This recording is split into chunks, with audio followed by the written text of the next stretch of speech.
Okay. Well, we are hitting a series in the book of John, and I don't know why I'm trying to go past the book of John, but I am. Like I said, I'm not quite at 100% right now. A little dehydrated. Some things like that. But anyway, beside the point.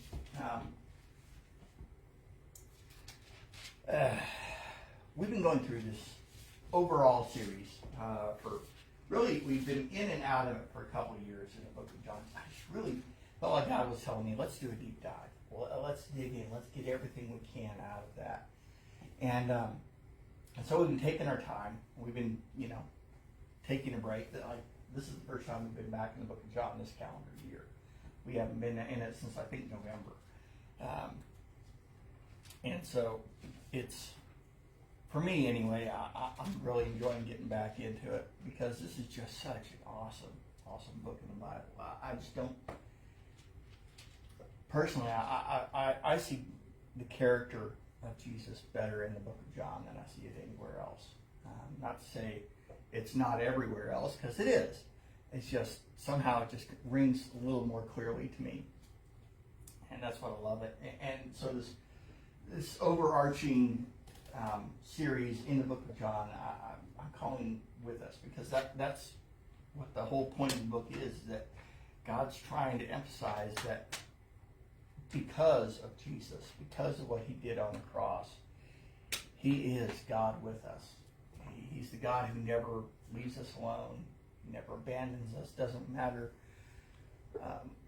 whether we forget him or not. Doesn't matter whether we've screwed up really badly 5 seconds ago or what. It doesn't matter. He's still with us. He's still for us. And he's still waiting for us just to, like that song said, just come running. And so he's patiently there with us the whole time, giving us whatever it is that we need. If we just come to him and ask, say, God, I need the strength for this, or God, I need patience for that, or whatever it is, if there's something we're lacking to be able to handle whatever it is that life is throwing at us, he's the source. He's the source of our patience, our love, our endurance, everything we need. He gives it. And in his effort to show us that he's everything that we need, it kind of takes us to where we're at in John chapter 10. We talked a little bit about last week about how Jesus said, I am the gate. And the book of John is famous for having 7 places where Jesus said, I am, fill in the blank. And he gives 2 of these statements in this little section right here. He said, last week we covered this idea that I am the gate. Basically, that, if people come to the Father, they got to come through him. Basically is what it comes down to. And he's also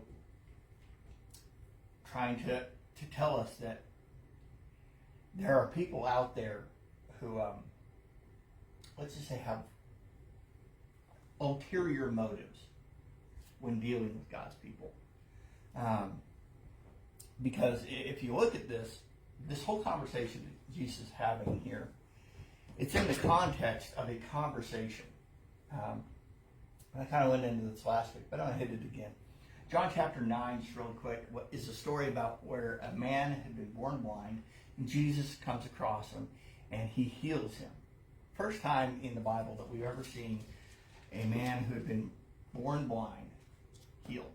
There have been people who had been struck blind who had been healed, but never somebody who had been born blind. And Jesus healed him. But he healed him on the Sabbath day, which is what the Pharisees chose to have a cow over. And so they did. They brought in this guy who had been healed because Jesus healed him and sent him to go wash in a part of that healing process was he had to obey Jesus in going to this pool to wash off. And so Jesus didn't follow the guy to the pool. He went on about his business. And so, anyway, this guy's going around saying, hey, I can see, and the Pharisees pull him in for questioning. The Pharisees are kind of the biggest, I guess you could say, if you kind of think of it like political parties, they're kind of like the biggest political party for the religion of Judaism at this stage. There's also the Sadducees, and they're pretty strong too, but they're not as strong as the Pharisees. And so, basically, these guys pull in this man who'd just been healed, and they're like grilling him. And they do. They lay it hard on him. And they're basically trying to get him to say something. Anything. Didn't matter what. But they wanted him to say something against Jesus. And he's like, look, all I know is that I was born blind. This guy comes along, heals me, now I can see. That's all I got to say. I don't know who he is, but I got to say, that's a pretty strong case to me for being the Messiah. So that's all I can tell you. And they didn't like hearing that, so they kicked him out. They basically excommunicated him from the temple. They even brought in his parents and grilled them for a little bit. But in the end, Jesus finds this guy right there among the Pharisees, and he has a short conversation with the guy, and the Pharisees, of course, they got to jump in. And so Jesus is talking with these Pharisees, and that sets up what he's talking about here. When he's talking about that, there's thieves. Anyone who doesn't enter by the gate is a thief. That's what he's talking about them. Basically, he's saying that these guys are supposed to be caretakers over the sheep. And that's what they make themselves look like. But they don't care about the sheep. See, the difference between the shepherd and the thief is that, as it says in verse 10, which I didn't put that on the screen, so I'll just read it to you real quick. It says, the thief's purpose is to steal, kill, and destroy. My purpose is to give them a rich and satisfying life. And so basically he's trying to draw this contrast between him and these people who are supposed to be the caretakers of Israel, but their real care is for themselves. Because thief comes in, and basically if he can't steal it, he doesn't mind destroying it or killing it. Basically what it comes down to. He's in it for himself, and if he can't benefit from the situation, he's going to trash things. And they don't care. If you've ever been robbed, people will ransack your place and they'll break open locks or whatever else, and they don't care. Because they have no interest. They're not going to be staying there that night. They're not going to be the ones dealing with the door that won't latch anymore. It's the same thing. These Pharisees didn't care about the people. They cared about themselves. So they didn't care what kind of damage they caused to the people of Israel. They just cared about themselves, their influence, their power, their respectability. And so Jesus comes in and he's like, no, you don't get it. You care for these people. And that kind of leads us into what we're digging into today. So I wanted to start in John chapter 10, verse 11. So, yes, here we are. Jesus said, I am the good shepherd. A good shepherd sacrifices his life for the sheep. A hired hand will run when he sees a wolf coming. He will abandon the sheep because they don't belong to him, and he isn't their shepherd. So the wolf attacks them and scatters the flock. The hired hand runs away because he's working only for the money and doesn't really care about the sheep. I am the good shepherd. I know my own sheep, and they know me, just as my Father knows me, and I know the Father. So I sacrifice my life for the sheep. I have other sheep too that are not of this sheepfold. I must bring them also. They will listen to my voice, and there will be one flock with one shepherd. The Father loves me because I sacrifice my life, so I may take it back again. No one can take my life from me. I sacrifice it voluntarily, for I have the authority to lay it down when I want and to take it up again. For this is what my Father commanded. When he said these things, the people were divided in their opinions about him. Some said, he's demon-possessed and out of his mind. Why listen to a man like that? Others said, this doesn't sound like a man possessed by a demon. Can a demon open the eyes of the blind? All right, and that's as far as we're going to be getting in this. But it's just such a beautiful chapter. And so it's easy to just take this and find comfort in the fact that Jesus says, I'm the good shepherd. I'm the one who's here to take care of you. And that's a powerful statement in and of itself. But it becomes that much more powerful when you realize and remember the contrast he's showing between himself and the people who are supposed to be the caretakers of Israel. And they're just not doing it. They're just not carrying it. They didn't mind making things harder for the Israeli people at this point. Whereas Jesus was all about trying to make their life better. Now, one thing I got to clarify is that often God's definition of a better life does not mean an easier life. That can be two entirely different things. Matter of fact, there's a lot of ways that life with God is harder. But the weird contrast is that at the same time, in some bizarre contradiction, I don't understand how it works, but life's harder, but it's also easier. Because he's there to carry the burden. He's there to strengthen us and whatever else. And so stuff that we couldn't handle on our own, in him, we can get past. We can get through. We can overcome. Matter of fact, the Bible even says that we are more than conquerors in him who saved us. And so, everything we need, he has. And he's trying to just remind us that I'm here to care for you. I'm not here for my own benefit. When you stop and you think about it, Jesus literally left paradise, left heaven behind to come take care of us. And he came down and he had to have a teaching ministry because Israel had gotten so off base. And I can understand that because the Old Testament is full of all the commandments. So not just the 10 commandments. We're talking about hundreds of commandments that God gave to people. And so when you look at that, it's easy to get lost in the rules. You know, when we're surrounded by rules, life becomes about following the rules. And that's just human nature to some degree, I think. It's we build these walls out of rules. You see it in corporations, especially in government entities. It's just, somebody messes up and, oh, well, that shouldn't have happened, so they build a whole policy. And this policy, this rule, whatever, it guides suddenly everybody. No one's allowed to do something that, might flirt with that, but still gets the job done. Or maybe treats somebody with compassion or helps them in a better way or something. And so all these rules end up going into place, and so most of us, at least for the most part, we try to stay within those rules. And it's easy to get lost in this idea of checklist Christianity. It was that much worse, I think, for the Jews. And so, because they didn't have the Messiah yet.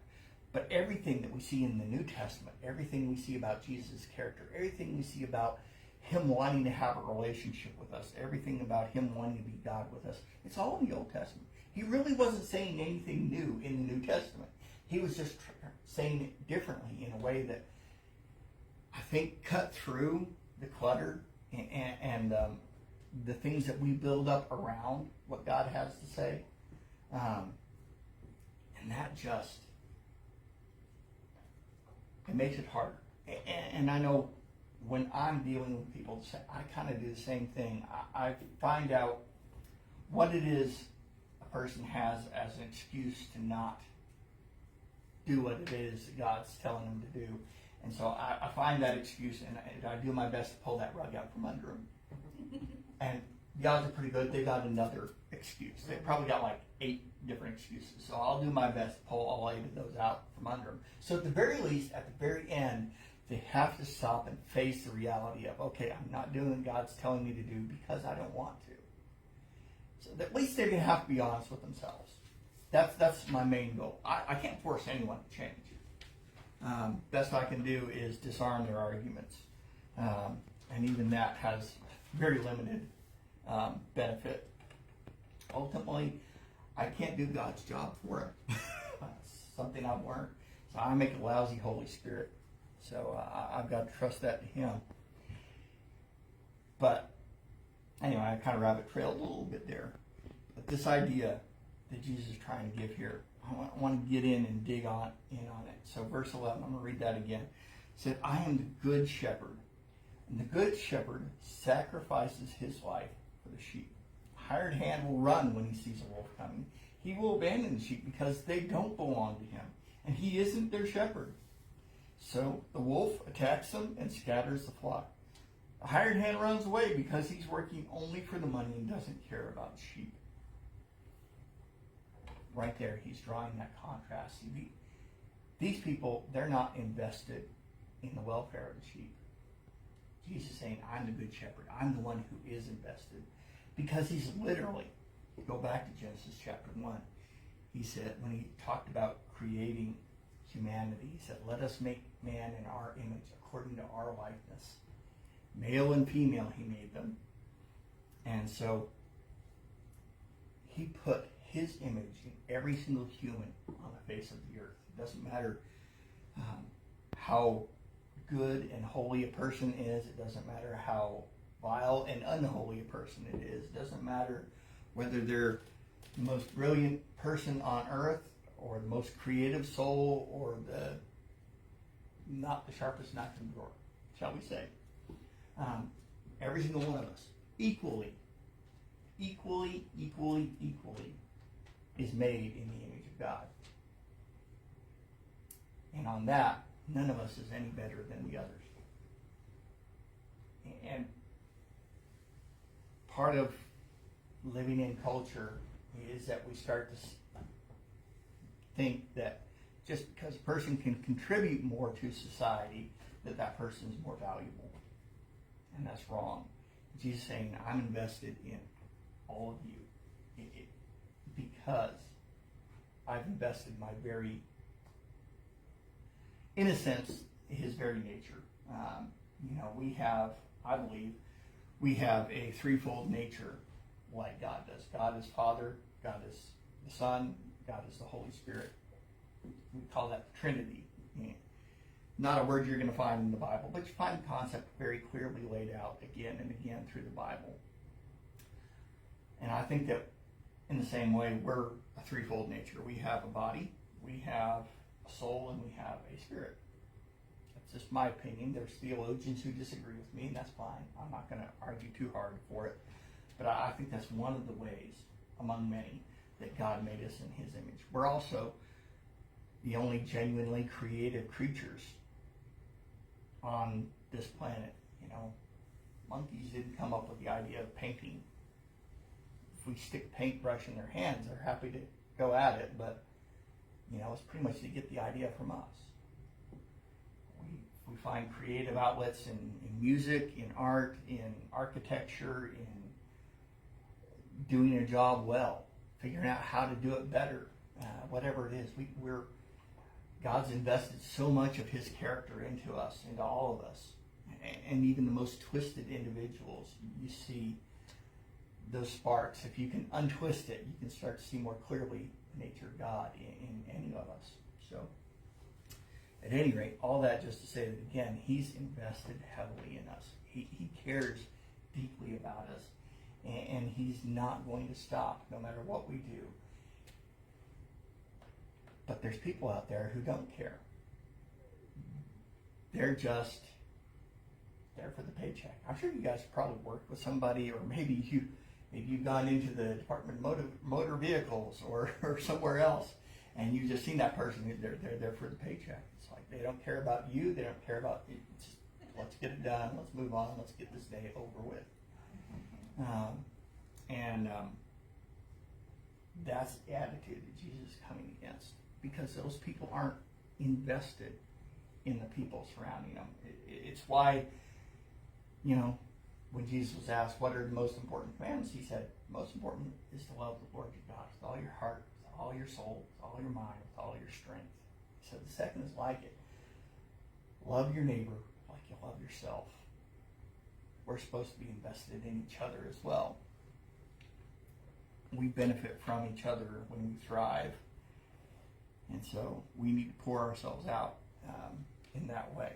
But Jesus is telling us all along, I am the good shepherd. I am the one who has ultimate responsibility for it. These are my sheep. We are his. And he's willing to do whatever it takes to protect us. Verse 14, he says, I am the good shepherd. I know my own sheep, and they know me, just as my Father knows me, and I know the Father. So I sacrifice my life for the sheep.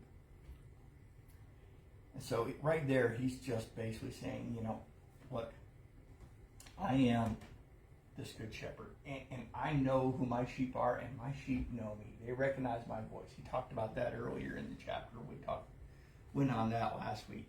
There's a way that we know who God is. We know what his voice is because he's given us the Bible to guide us, to let us know what it is that he's like. I've heard lots of people coming at me with questions, asking, well, I've heard this and that and the other thing. And sometimes I'm like, yes, that's true. That's in, Book of Romans and, or whatever. And it's a good idea. And then I hear other stuff. It's like, I can see where that could be beneficial in places, but it's not always. And then there's stuff I'm just like, I don't know how to tell you this, but that's just a load of crap. Sorry. And I used to be back when I was a kid, I saw a lot of stuff that was coming out, like stuff I took in high school. I took a psychology class, high school psychology, so nothing serious, but just learning some of the concepts that they laid out in there, and hearing about people like Sigmund Freud and Carl Jung and others, and their basic concepts that they laid out, and just seeing just how, comparing it with the Bible, and I'm just like, okay, that's kind of messed up, a lot of the stuff that they landed on. But one thing I'm noticing is that with increasing frequency, I find that psychology is more and more often discovering what the Bible's been telling us all along. And that the advice that God has given us is panning out more and more frequently. It's not there. They still got a lot to learn. And I don't know that they'll ever get there completely. But it's encouraging to me that the more empirical data we can look at, the more we can understand the human mind as well as we can. We're landing where God was all along. Like I said, it's not there completely. But it does happen. But the point is that God gave us the Bible. And because I know his character, because I know God, I trust the Bible. Because he is a good shepherd. He's not someone who's going to say, okay, I expect you guys to do certain things and to not do other certain things. And so I'm going to give you this book that's going to be corrupted and screwed up and messed up, and you guys can try and figure out best you can from that. And take what you want and leave what you don't. And that's not the way he works. That's not a good shepherd. That's not someone who leads his sheep. And so I see how much he loves us. I see how powerful and how he can change history. When he moves it, it moves. And so I see clearly how he has preserved the Bible and given us something to know him by, see his character, and just to be able to trust that what he's asking us to do is what's reliable, what's true and good. And the more I dig into it, the more I've just fallen in love with God. And it's because he is a good shepherd and he gives us something trustworthy. But we know his voice. He goes on, he says, I have other sheep too that are not in this sheepfold. I must bring them also. They will listen to my voice, and there will be one flock with one shepherd. And this is a prophecy about us. Because, I could be wrong, but as far as I know, I don't have any Jewish roots in my system. And I don't know that anyone else does either. Oh, hello. Got a wasp flying around here. Yeah, I flew by here too. I was confident I could get him, I'd get him, but I'm not going to risk making him angry. So give him your bubonic plague. Yeah. Yeah, I don't think that's transmittable between species. But anyway. All right. Anyway. So, where was I? Yeah. I love this because this is a prophecy about you and I. Because we see in the book of Acts, when Jesus went up into heaven, he says, that basically his last words to the disciples was, and you shall receive power, and you will be my witnesses in Jerusalem, in Judea, in Samaria, and to the uttermost ends of the earth. And if you look at it, that's the roadmap for the book of Acts. They started out in Jerusalem, and then persecution happened, and so they scattered and of course Judea is the surrounding countryside, and then Samaria is the next place, their next door neighbors, and then to the utmost ends of the earth. We see Philip literally on the road to Egypt, and he talks with an Ethiopian and wins him to Christ. And we see Paul on his journeys into Greece, into Rome, things like that. And so they're taking it out. But it's so good to know that Jesus didn't ever intend for Christianity to be a Jewish-only religion. That's where it started. That's why he chose the Jewish people to begin with, was so that they could be a blessing to the entire world, because that's where the Messiah would come from. They would be the ones carrying the good news to the whole earth. That's what it's always intended to be. And so, while there's some special and unique blessings for them, the simple fact is that all those disciples, they were Jews. And they went out and they told us, our ancestors, and people who told us, and their ancestors, and everything. And it's just, I love that the church is supposed to be composed of every nationality, every ethnicity, every group of people you can imagine on the face of the earth. We're supposed to, they're a part of us. And one of the signs that Jesus is going to be coming again is that the whole earth is going to have heard. And you know what? That it's getting to where it's pretty hard to find people that haven't heard who Jesus is. Maybe they haven't heard it in a generation or so. But there's very few places that haven't heard the gospel in these days. And that is just awesome. But it is part of his plan. He wants to have, he didn't create a nation, he created a world of nations, and he wants all of us to come to him. So, anyway, let's pick it up. Verse 17 says, "The Father loves me because I sacrificed my life so that I may take it back again. No one can take my life from me. I sacrifice it voluntarily, for I have the authority to lay it down when I want to and also to take it up again. For this is what my Father has commanded." And he's just basically just laying it out that, yes, I'm coming here. I'm coming here to lay down my life, but no one's forcing me to. It comes back to John 3:16, for God so loved the world. That's why. And it changes everything when we really grasp that.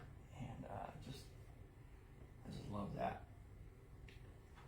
And I love the reaction, because the whole time in chapter 9, you've got this fundamental argument that the blind man makes, or the formerly blind man makes, that basically, if this man healed me, maybe what he has to say is legitimate. It seems to me like that's a pretty powerful argument. And it was. Even the Pharisees, who had a self-serving stake in trying to discredit Jesus, even they were divided over this because of that simple fact. That miracle proved who Jesus was. And if you believe that Jesus is who he says he is, you You can't just ignore him. See, I believe it was C.S. Lewis. I'm going to butcher this. But C.S. Lewis basically said that the one thing Christianity cannot be is moderately important. It can't be middle of the road stuff, okay? Basically saying that, if it's false, then what Jesus is, how he lived, all that, it doesn't have a whole lot of effect on us. We can just go on about our lives. It doesn't really matter. But if Jesus is who he said he is, then it's of vital importance, and it changes everything. And so that's kind of the problem that this crowd is going at, and that's what we see here in the next little section. It says, when he said these things, people were again divided in their opinions about him. Some said, he's demon-possessed and out of his mind. Why listen to a man like that? And others said, this doesn't sound like a man possessed by a demon. Can a demon open up the eyes of the blind? And so they're basically just laying out the arguments for and against. And so ultimately, in a sense, that's kind of what we got to deal with. Do we buy Jesus as who he claims he is, or do we just say he's some crazy guy? And that's the decision we've all got to make. And so he's getting ready to lay things out again, that he is the Son of God.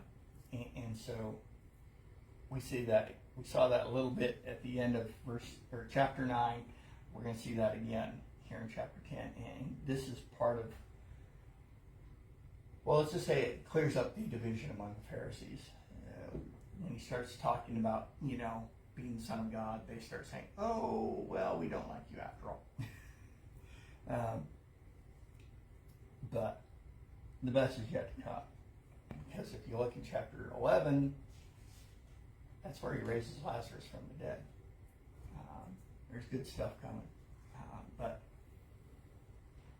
he's creating this controversy. And people who try to paint Jesus as some soft-spoken, easygoing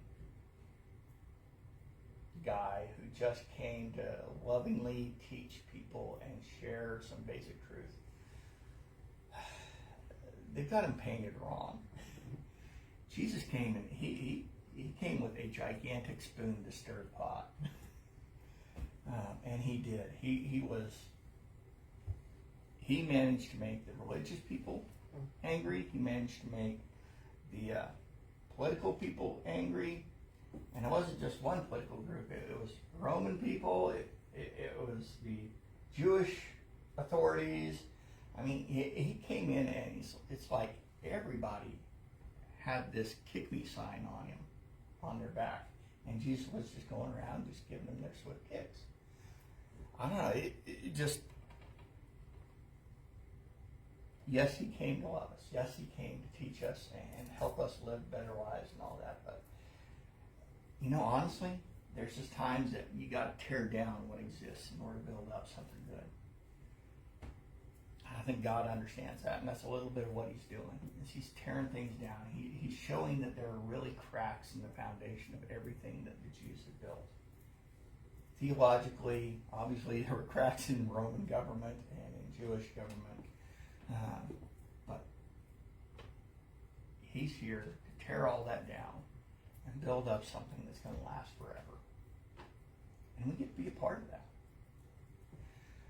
But the kicker of it is that we got to turn things around. Okay, if Jesus is the good shepherd and he's invested in sheep, well then I want to turn that around and challenge you guys and myself. I want you guys to invest yourselves in other people. The people who aren't easy to love. People you'd rather not be around, quite honestly. Maybe they just make you uncomfortable. Maybe they maybe they're a little mean.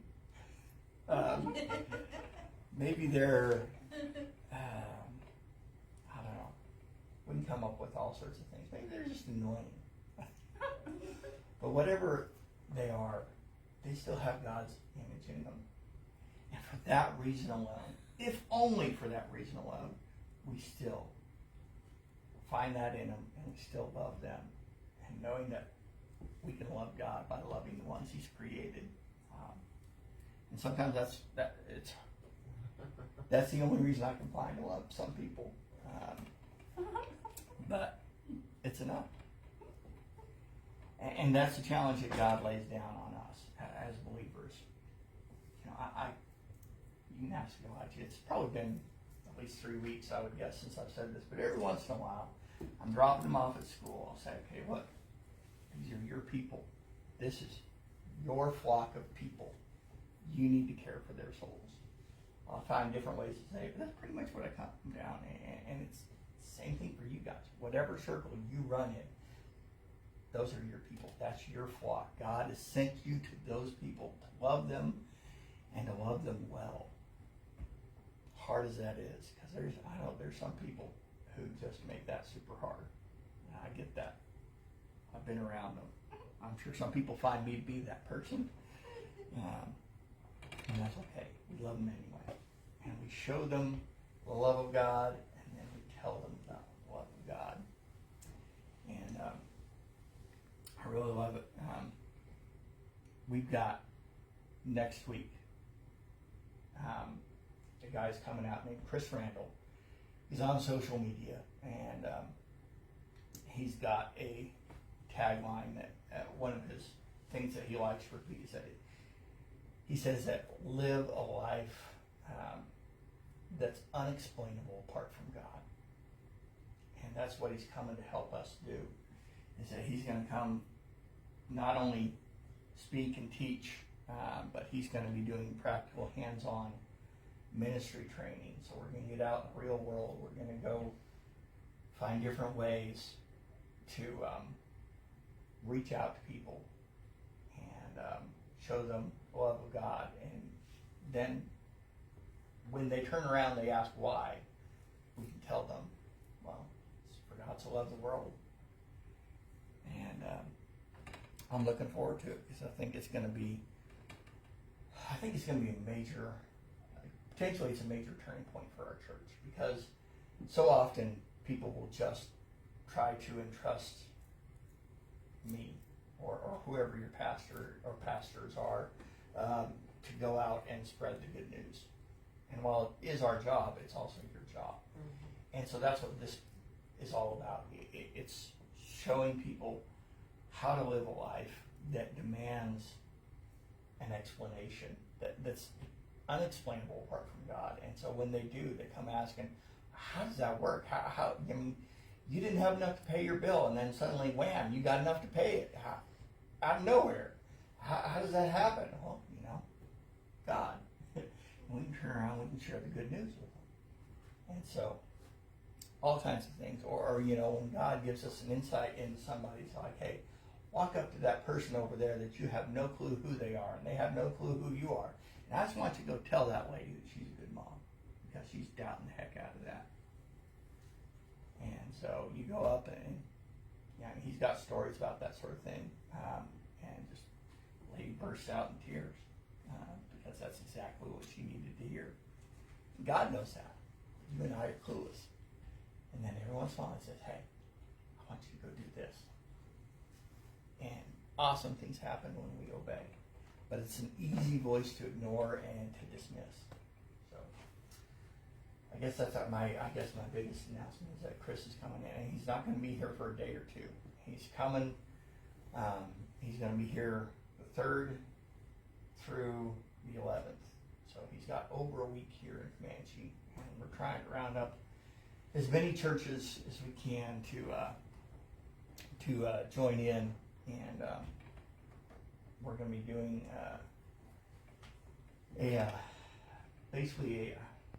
I've always kind of been reluctant to use the term revival, because it has things when I was a kid that just felt, I don't know, I'm not getting into that. But at any rate, basically that's kind of the format we're going to be following. So each night we're going to be doing a time of worship and prayer, and Chris is going to be teaching. And then, like I said, we're going to be doing hands-on ministry training every day.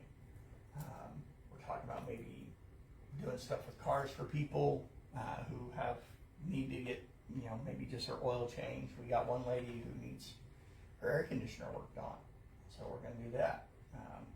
Different things like that. He mentioned maybe the possibility about going into a business and just trying to show love to the employees by saying, "Hey, can we clean the bathroom here?" I bet you can probably think of a business that could use that. But anyway, the point is just getting out there and learning to love people. And it's going to be, like I said, for the whole week. And we're trying to get as many people in on that as we can, because it's not just, I don't just want Live Oak to be the ones that learn and grow. I want to be the church in our area, in all of Comanche County. I want this to be a genuine, revival, where we see God at work and we start coming up with all these stories about what God's doing, what God's done, how He's changing lives.